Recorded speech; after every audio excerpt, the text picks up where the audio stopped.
Vice Prime Minister Christian, Vice Prime Minister Galbur, who they tell me is on his way, State Secretary Vrinsanu, Honorable Member of the European Parliament Pirinski, Governor, Ambassador Christidis, delegates, ladies and gentlemen, first of all, a very good morning to all and a very warm welcome from my side as well to this third Black Sea Conference. And a very big thank you to our Ukrainian friends for hosting us here today.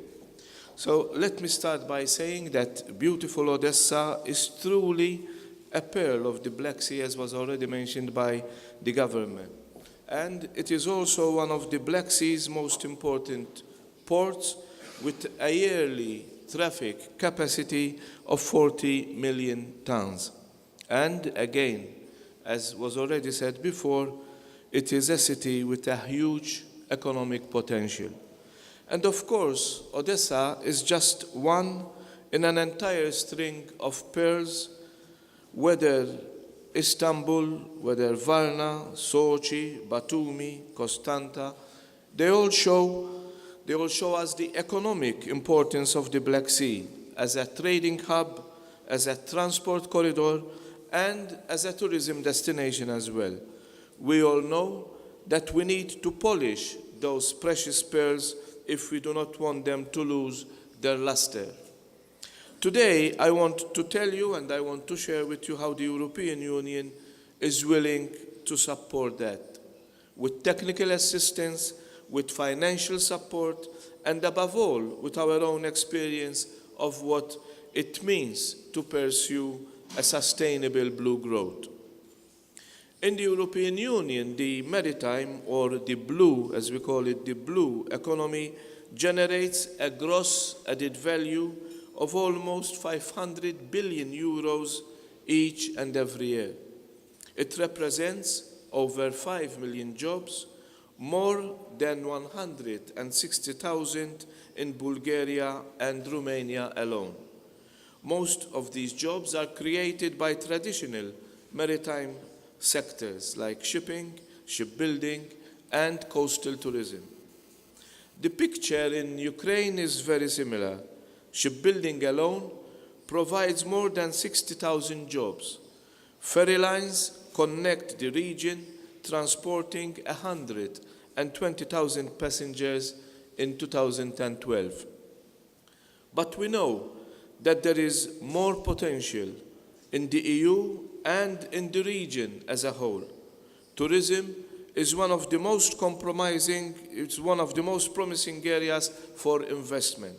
I myself recently visited Turkey with representatives from the cruise industry who are here also today, and I could sense the strong interest from their side to do business in this region. But I also heard their concerns, for instance, the lack of port infrastructure or the fact that they need to comply with standards different than those in the European Union. The same goes for other Black Sea destinations. If we want the blue economy to grow in the region, then we need to address those concerns. We need to provide business certainty, but we also need to equip our people with the necessary skills, boost research and innovation, and increase our knowledge base, all whilst preserving our marine environment for our generations, for our future generations to come. And that is what we mean when we speak about a sustainable blue economy. You will hear plenty of examples from the Black Sea today, but let me just give you a flavor of what the European Union is doing. Last year, we launched a call for proposals to stimulate innovative maritime partnerships and to stimulate a network of maritime clusters. 2 of the winning projects have partners in the Black Sea. We launched a pan-European and a regional dialogue for cruise last year, and we will explore the feasibility of opening this dialogue to neighboring countries like Ukraine or Turkey. We have launched a pilot project on joint marine spatial planning between Bulgaria and Romania, which remains open to other countries who are willing to join. We have created a fishery advisory council for the Black Sea to boost sustainable fisheries and to give stakeholders a say in the policy-making process. And just a few weeks ago, scientists from Ukraine, Georgia, and the European Union set out on board the EU's largest marine research vessel here in Odessa to study the Black Sea's marine environment and to pave the way for better environmental protection.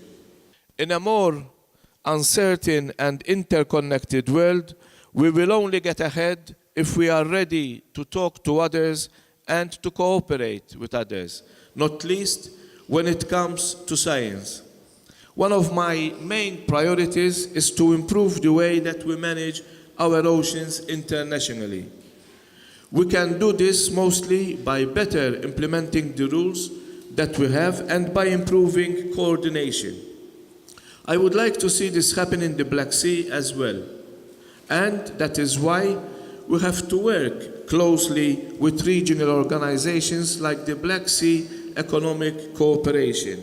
That is why we have to use our Black Sea Synergy, which was launched here in Ukraine in 2008 and remains the European Union's key policy framework for the region. In the European Union, we have already adopted an integrated approach to maritime policy, one that takes the full sea system into account. I will be honest, it's not always easy. It requires different sectors to cooperate more closely together. It requires various levels from the local level all the way up to the supranational sea basin level to talk to one another. But our experience in the Baltic, the Atlantic, the Adriatic, and the Ionian Sea show that this works. If you first agree to cooperate in a few pragmatic areas, and if you then create a structured way to cooperate, you create more regional business certainty for maritime investors. And with this come investment, jobs, and economic growth. I know that setting out on this blue growth journey can seem a little bit daunting. Some of you might be unsure where and how to begin. So we are working on a technical assistance project to make certain that you get all the support that you need. On top of this technical assistance, the European Union will also continue to support sustainable blue growth in the region with dedicated financial instruments. I already spoke about those instruments last year, so I will not run through them again. In any case, you will hear plenty of examples during today's conference. But allow me to remark that when we met last year, many of these instruments had just been adopted. Now, I am pleased to say that they are up and running. Bulgaria and Romania are set to receive 250 million euros under our new European Maritime and Fisheries Fund alone. Between 2014 and 2020, the European Union is spending 49 million euros for cross-border cooperation in the Black Sea, an increase of 40%. Our Horizon 2020 program provides an additional 3 billion euros to support small companies and startups with highly innovative ideas, including those from the region. And last, but certainly not least, the European Fund for Strategic Investments can mobilize up to 315 billion euros worth of investments, including in cross-border investments with the EU's neighboring countries. And there is one thing that many of these financial instruments have in common. They are designed in such a way that they can develop integrated approaches and they can foster maritime cooperation, and many of them are open to all Black Sea countries. So I urge you all to be proactive and to use them to drive the blue economy forward.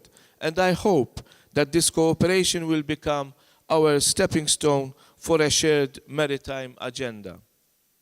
To conclude, you know this region far, far better than I do.